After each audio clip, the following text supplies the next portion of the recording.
તો ડીસા વિસ્ફોટકાંડમાં એબીપી અસ્મિતા પર મોટો ખુલાસો 21 લોકોનો જીવ લેનાર ફટાકડા બનાવતા થયાની આશંકા। દીપક ટ્રેડર્સમાં ફટાકડા બનાવવાનું કામ શરૂ કરવામાં આવ્યું હતું। ગેરકાયદે રીતે સુતળી બોમ્બ બનાવવાની પ્રક્રિયા કરાઈ હતી શરૂ। સુતળી બોમ્બ પાસે એલ્યુમિનિયમ પાવડર અને સુતળીનો જથ્થો પણ સ્થળ પરથી મળી આવ્યો। એલ્યુમિનિયમ પાવડરના ડબ્બા પર માર્કર પેનથી નારોલ લખવામાં આવ્યું છે। આ વિશે વધુ જાણકારી મેળવી અમારા સંવાદદાતા હિરેન રાજગુરુ આપણી સાથે જોડાયા છે। હિરેન, આજે ફટાકડાની ફેક્ટરી છે તેને લઈને શું ખુલાસાઓ સામે આવી રહ્યા છે?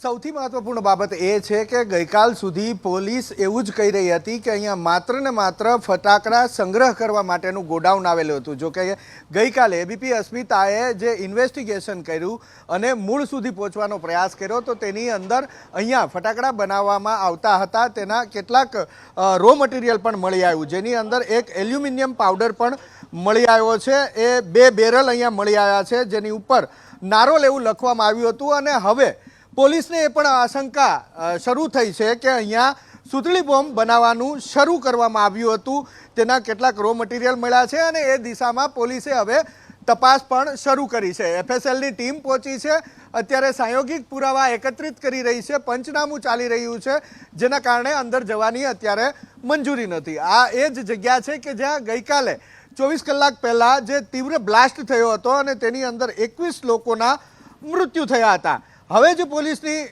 તપાસ શરૂ થઈ છે એની દિશાની વાત કરીએ તો પોલીસે નારોલ એક ટીમ મોકલી છે, કારણ કે ગઈકાલે દીપક અને તેમના પિતા બંનેની ધરપકડ પોલીસે કરી છે અને પોલીસે જે તપાસ કરી એની અંદર સ્પષ્ટપણે એ સામે આવ્યું છે કે હા, એણે અહીંયા ફટાકડા બનાવવાની શરૂઆત કરી દીધી હતી અને રો મટીરિયલ એ અલગ અલગ જગ્યાએથી લાવ્યો હતો।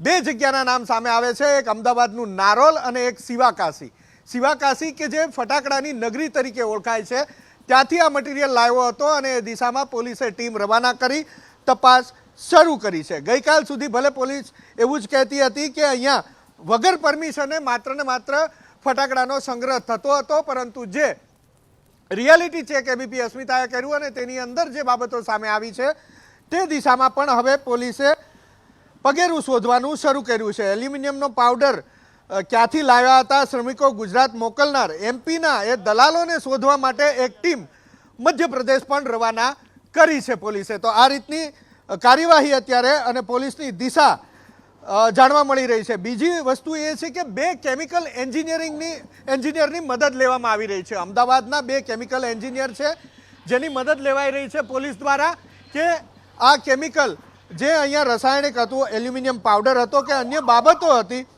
તેનું તપાસ થઈ શકે। જીઆઈડીસીમાં આજે દીપકનું ગોડાઉન ચાલતું હતું તો જીઆઈડીસીના સ્થાનિક અધિકારીઓ શું કરી રહ્યા હતા, આ પ્રશ્ન હજુ પણ એબીપી અસ્મિતા ઊભો કરી રહી છે। શું કોઈ હપ્તા લઈ દીપકને ગેરકાયદે ધંધો ચલાવવા માટેની છૂટ આપી હતી કે કેમ, એ દિશાની અંદર પણ સવાલ ઊભા થઈ રહ્યા છે। ફટાકડા બનાવવાનો સામાન વિસ્ફોટક દીપક ક્યાંથી લાવ્યો તેનો જવાબ પણ પોલીસે આપવો પડશે અને એ દિશામાં સવાલ પણ એબીપી અસ્મિતા ઊભું કરી રહ્યું છે। ગેરકાયદે મધ્યપ્રદેશથી મજૂરો લવાયા તો શ્રમ રોજગાર વિભાગ શું કરતું હતું? અનેક એવા વિભાગો છે કે જેના ઉપર આ પ્રશ્નો ઉપસ્થિત થાય છે અને એ તમામ જવાબો આપવા પડશે।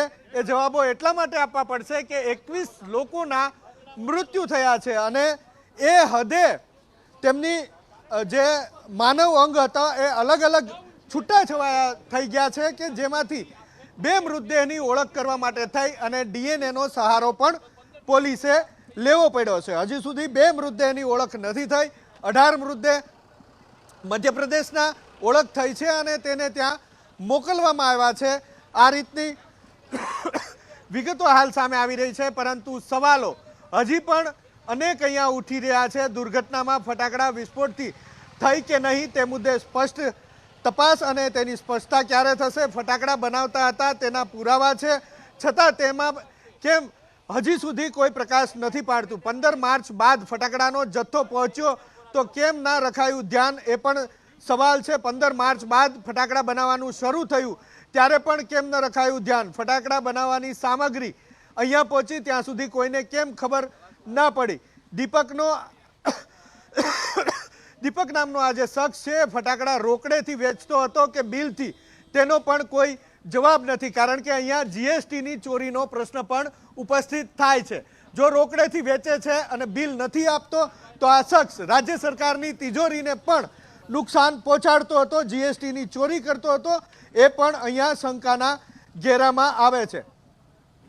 ફટાકડા લેતો હતો, સામે કાર્યવાહી કેમ હજી સુધી થઈ નથી? ફટાકડા બનાવવાનો સામાન વિસ્ફોટક દીપક ક્યાંથી લાવ્યો? અને આનાથી પણ સૌથી મોટો અને મહત્વનો સવાલ અહીંયા એ ઊભો થાય છે, બનાસકાંઠા જિલ્લો પાકિસ્તાનની સરહદે આવેલો આ જિલ્લો સરહદી વિસ્તાર છે, સેન્સિટિવ વિસ્તાર છે, છતાં એક બ્લાસ્ટ થાય છે તો એ કોઈને ખબર નથી પોલીસને ખબર નથી, પ્રશાસનના અધિકારીઓને ખબર નથી, મામલતદારને ખબર, કોઈ પણને ખબર નથી કે આ વિસ્ફોટક કેવી રીતે આવ્યો. આ વિસ્ફોટ પદાર્થ આવ્યો એ રીતે કોઈ વિસ્ફોટક સામગ્રી પણ અહીંયા આવી શકે છે. સીધી જ અહીંયા દેશની સુરક્ષા સાથે છેડછાડ થઈ છે અને થઈ શકે એ પ્રકારેની વાત પણ છે. અને તે સંદર્ભે જો વાત કરીએ તો પ્રશાસનની, પોલીસ વિભાગની, ઇન્ટેલિજન્સની તમામ એજન્સી જે આવેલી છે તેની સૌથી મોટી ચૂક અહીંયા કહી શકાય. કારણ કે આ કોઈ સામાન્ય જિલ્લો નથી, આ અમદાવાદ જિલ્લો નથી, આ ગાંધીનગર જિલ્લો નથી, આ બનાસકાંઠા જિલ્લો છે, સરહદી વિસ્તારનો જિલ્લો છે. પાકિસ્તાન કે જે અત્યાર સુધી કેટલી અવળચંડાઈઓ કરી ચૂક્યું છે અને આપણું દુશ્મન રાષ્ટ્ર તરીકે જેને ગણવામાં આવે છે, પાકિસ્તાનની સરહદ ઉપર આવેલો આ સરહદી જિલ્લો છે બનાસકાંઠો. અને ત્યાં અવડી મોટી ચૂક, કોઈ માને કે ન માને, કોઈ સ્વીકારે કે ના સ્વીકારે, આ સુરક્ષામાં છીંડા છે અને જવાબદારો સામે કાર્યવાહી કરવી પડશે. અને આનો જવાબ ચાહે કલેક્ટર આપે, ચાહે એસપી આપે, ચાહે રેન્જ આઈજી આપે, મંત્રી આપે, કોઈ પણ આપે, એને આપવો તો પડશે. કારણ કે સવાલો હજી પણ ઘણા છે. ભલે ધરપકડ થઈ ગઈ, તપાસ ચાલી રહી છે, તપાસની અલગ અલગ દિશાઓ પણ છે, પરંતુ હજુ કેટલા એવા સવાલો છે કે જેની જવાબદારી અંતે સરકારની તો બને જ છે. જી આભાર હિરેન, તમામ જાણકારી આપવા માટે. તો મોટા ખુલાસાઓ આ ઘટનાને લઈને ડીસા વિસ્ફોટ કાંડમાં એબીપી અસ્મિતા પર મોટો ખુલાસો થયો છે. ફટાકડા બનાવવામાં 21 લોકોનો જીવ લેનાર ફટાકડા અહીં બનાવવામાં આવતા હોવાની આશંકા છે. દીપક ટ્રેડર્સમાં ફટાકડા બનાવવાનું કામ પણ શરૂ કરવામાં આવ્યું હતું, ત્યારે અહીં ફટાકડા બનાવવા માટે એલ્યુમિનિયમનો પાવડરનો ઉપયોગ થતો હતો, તે ખુલાસો પણ અહીં થઈ રહ્યો છે. સૂતળી બોમ્બ પાસે એલ્યુમિનિયમ પાવડર અને સૂતળીનો જથ્થો સ્થળ પરથી મળી આવ્યો છે, ત્યારે આ મોટા ખુલાસાઓ આ ઘટનાની અંદર સામે આવ્યા છે. એલ્યુમિનિયમ પાવડરના ડબ્બા પર માર્કર પેનથી નારોલ લખેલું હતું. દીપકે ફટાકડા બનાવવા જ મધ્યપ્રદેશથી શ્રમિકો બોલાવ્યા હતા, તે વાતનો પણ ખુલાસો થઈ રહ્યો છે. 15મી માર્ચની ઇન્ફેક્શન બાદ એક પછી એક અહીં ગેરકાયદે ધંધો શરૂ થયો. દીપક ટ્રેડર્સ ફટાકડા ખરીદી, બનાવી અને રાજસ્થાનમાં વેચતો હતો. પોલીસે 3 ટીમ બનાવી અને હવે આ ઘટનામાં તપાસ શરૂ કરી છે. તો એલ્યુમિનિયમ પાવડરનું પગેરું શોધવા અમદાવાદના નારોલમાં પણ એક ટીમ મોકલવામાં આવી છે. શ્રમિકોને ગુજરાત મોકલનાર એમપીના દલાલને શોધવા માટે પણ ટીમ સક્રિય થઈ છે. તો પિતા પુત્ર સામે અપરાધ મનુષ્યવધનો ગુનો નોંધી અને તપાસ શરૂ કરવામાં આવી છે.